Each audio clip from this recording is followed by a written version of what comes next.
ఏంట్రా ఇంత అందంగా ఉన్నాను? నా అందాన్ని చూసుకుంటే నాకే జలసిగా ఉందిరా. నీ బొందరా నీ బొంద. Hi hello everyone, welcome to Jigel Raja YouTube channel. ఏంట్రా ఈడు ఇంట్రొడక్షన్ ఓవర్ గా స్టార్ట్ చేశాడు అని అనుకుంటున్నారా? ఏం లేదు భయ్యో, జస్ట్ కొత్తగా ఉంటుంది కదా అని ట్రై చేశాను అంతే. నేను నమ్మను. ఓకే, ఇక సొల్లు సోది వదిలేసి మెయిన్ టాపిక్ కి వచ్చేద్దాం. నిన్న నైట్ అనుకుంటా మేబీ ప్రైమ్ వీడియోలో ఒక మూవీ కంప్లీట్ చేశాను. ఈ సినిమా కంటెంట్ విషయానికి వస్తే చాలా కొత్తగా ఉంది, చాలా బ్యూటిఫుల్ గా ఉంది. యాక్టర్ పర్ఫార్మెన్స్ కూడా టాప్ నాచ్ ఉంది, అండ్ బ్యాక్గ్రౌండ్ మ్యూజిక్ సూపర్ గా ఉంది, అండ్ విజువల్స్ చాలా బాగున్నాయి. కానీ స్క్రీన్ ప్లే డైరెక్షనే చాలా డల్ గా ఉంది. యాక్చువల్లీ ఇది ఒక తమిళ సినిమా, దీన్ని తెలుగు డబ్బింగ్ చేశారు. ఇందులో 2 క్యారెక్టర్లు డబ్బింగ్ అయితే అస్సలు బాగోదు. అందులో మేజర్ క్యారెక్టర్ వచ్చేసి పోలీసులలో ఒక లేడీ ఉంటుంది భయ్య, మరి టార్చర్ అసలు ఆ డబ్బింగ్ అయితే. తర్వాత బ్లైండ్ క్యారెక్టర్ కి సంబంధించిన ఒక అనాథాశ్రమం ఉంటుంది, అందులో ఒక లేడీ ఉంటుంది అనమాట.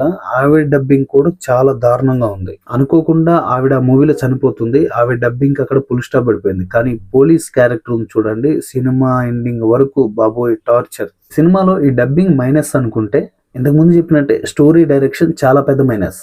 బేసిక్ గా సినిమాకి కొన్ని రూల్స్ అండ్ రెగ్యులేషన్స్ ఉంటాయి. ఆ రూల్స్ అండ్ రెగ్యులేషన్స్ ఏంటంటే, ఒక సీన్ ఉంటుంది, ఆ సీన్ లో ఇన్ని షార్ట్స్ ఉంటాయి, ఈ షార్ట్స్ అన్ని కలిపితే ఇన్ని మినిట్స్ ఆ సీన్ రావాలి అని. నాకు తెలిసి ఒక పెద్ద మూవీకి 2 లేదా 3 నిమిషాల సీన్ ఉండాలి. లేదు స్టోరీ డిమాండ్ చేసింది, ఆ సీన్ లాగ్ ఉన్నా కూడా వర్కౌట్ అవుతుంది అంటే తప్పదు, అది పెట్టాల్సిందే. కానీ ఈ మూవీలో సీన్స్ ఉంటాయి భయ్య, మినిట్స్ లాగా లెక్క పెట్టుకోవచ్చు నువ్వు ఎంత డ్యూరేషన్ ఉంది ఒక్కొక్క సీన్ అని. సినిమా ఓపెన్ అవడంతో ఒక సీన్ ఉంటుంది, ఒక రిక్షావాడు వస్తాడు, సైడ్ కాపుతాడు, ఒక రాయి తీస్తాడు, రోడ్డు మీద పెడతాడు, కారు ఒకటి వస్తుంది, యాక్సిడెంట్ అవుతుంది. బాబోయ్, నాకు తెలిసి ఒక 6 నిమిషాలు ఉంటుంది ఒక్క సీనే. దీంతో మీరు ఈ సినిమాని గెసేయచ్చు ఎంత డెడ్ స్లో ఉందనేసి.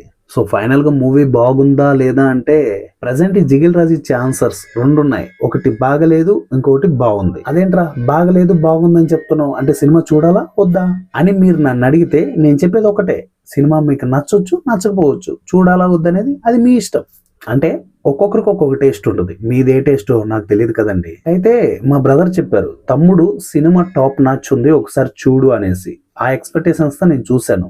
మేబీ ఆ బ్రదర్ ఇచ్చిన ఎక్స్పెక్టేషన్స్ వల్ల నేను మూవీ చూడడం తోటి అలా అనిపించిందేమో. నార్మల్ గా చూస్తే నాకు మూవీ నచ్చొచ్చేమో.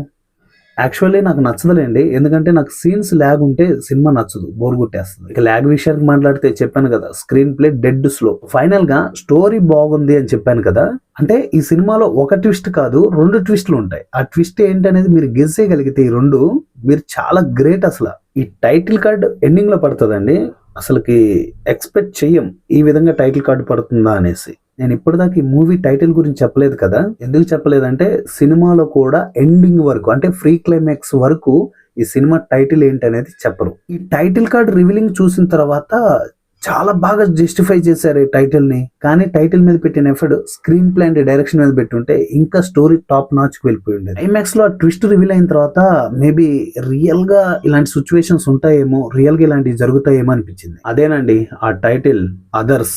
కానీ నేను క్లైమాక్స్ లో డిసప్పాయింట్ అయ్యాను భయ్య. ఎందుకు డిసప్పాయింట్ అయ్యానంటే, ఒక వ్యక్తి తను నష్టపోయిన తర్వాత అమాయకుల్ని వేధించడం, అమాయకుల్ని ఆ విధంగా చేంజ్ చేయడం అనేది అసలు కరెక్ట్ కాదు కదా పాయింట్. మేబీ అది రియల్ గా జరిగిన స్టోరీయో ఏమో నాకు తెలియదు, ఎందుకంటే సినిమా ఎండింగ్ లో తమిళ్లో ఇచ్చారు దాని గురించిన మ్యాటర్. నాకు తమిళ్ రాదు కదా మరి. సో ఫైనల్ గా ప్రైమ్ వీడియోలో మూవీ రన్ అవుతుంది, చూడాలి అనుకుంటే ఒకసారి చూడండి. ఏమో చెప్పలేం, మీకు మూవీ నచ్చొచ్చు నచ్చకపోవచ్చు. సో ఇది గైస్ అదర్ మూవీకి సంబంధించిన రివ్యూ. ఫైనల్ గా మూవీ చూసిన తర్వాత ఎలా అనిపించింది ఏంటో కింద కామెంట్ లో తెలియచేయండి. ఇంతవరకు మన ఛానల్ ని సబ్స్క్రైబ్ చేయకుండా ఉంటే సబ్స్క్రైబ్ చేయండి. అలాగే పక్కన వస్తున్న గంట సింబల్ పైన క్లిక్ చేసి బెల్ నోటిఫికేషన్ ఆన్ లో పెట్టుకోండి. ఫర్దర్ గా నేను ఏ వీడియోస్ పెట్టినా మీకు నోటిఫికేషన్ రూపంలో రావడం జరుగుతుంది. నెక్స్ట్ వీడియోలో మళ్ళీ కలుసుకుందాం. అంతవరకు by by, thank you and జై హింద్.